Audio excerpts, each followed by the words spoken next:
Hello everyone and welcome to another video. My track guide for the FIA F4 going around Hermanos Rodríguez, also known as Mexico City, with on-play layout. Let's get into it. We are in the fixed setup with a brake bias of 56.7. We do have quite a long straight here for this track, so draft will certainly be a part of the race. That will make the run down to turn 1 or the braking zone quite a good place to try and overtake, especially if you can get on the inside of a car. But while qualifying, stay on the left side of the track, as close as you dare to the white line. My braking marker is this part of the fence here on the left. About half a car length before that, I start to brake, and I aim for about 80% brake pressure, and we are trailing that off all the way to the first curb. Turns 1, 2, and 3 is all about getting a good exit out of turn 3, as we're going on to another straight. I start to accelerate a little bit once I get to the inside curb of turn 1, ending up just to the right of the middle of the track. As we turn in to cut all of the inside curb of turn 2, we just lift off the throttle, and as we land, we go on the throttle again. We do the same for turn 3 as well. Getting this completely right, we should be able to go full throttle from turn 2. Drafting is also going to play a part here, as it is a fair bit of straight we have down to turn 4. Making turn 4 a great place to try and overtake if you can get on the inside. But when qualifying, be on the right side of the track. I brake just about a car length before the one board here on the right. I'm aiming for about 75% brake pressure, and I'm trailing that off all the way to the inside curb of turn 4. This one we are going to cut just a little bit, aiming to end up just about mid-track. As we are off the curb, we accelerate a little bit. Just as we turn into turn 5, we brake a little bit to make sure we get all the way into the curb. Cutting the curb a little bit on this one as well. And once we're on the curb, we start to accelerate again.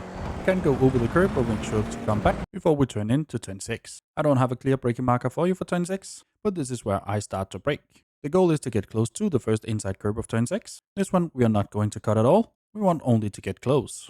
Once we are past the first curb, we want to start to accelerate again, getting close to the second curb as well. And of course using all of the available room here on the outside, as we can maximize our exit speed with it. Then we want to get back to the right side of the track. We don't have to brake for turn 7 at all. Just make sure you use the outside curb to open the corner just a little bit. I start to turn in once I lose the wall here on the left. And once I turn in, I lift off the throttle. And just as we get to the inside curb, I start to accelerate again. We do have a fair bit of room we can use on the outside, which also shortens the distance for the track. Don't cut too much curb here on the left, because that will push you wide, making turn 10 a lot harder. Just before the end of the wall here on the left, we want to brake a little bit.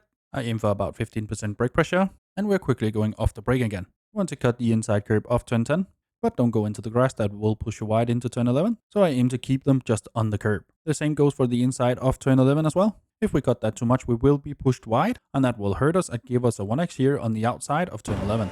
Now we want to shorten the distance, so get close to the inside curb and wall. Get as close as you dare to the wall here on the left. That will help you with turn 12. I brake once I get onto the curb here just in front of us, aiming for about 65% brake pressure, trailing that off all the way to the inside curb, which we are going to cut a decent amount of. Once we land from the curb, we start to accelerate again. Just make sure you don't go over the outside exit curb, because that will split you wide and you won't make turn 13. Now get over to the right side of the track. I brake at the end of the blue banner here on the right. I aim for 50% brake pressure, and we are trailing that off all the way to the top of the corner. We don't want to touch the inside curb, that will unsettle the car. Once at the top of the corner, we want to start to accelerate again.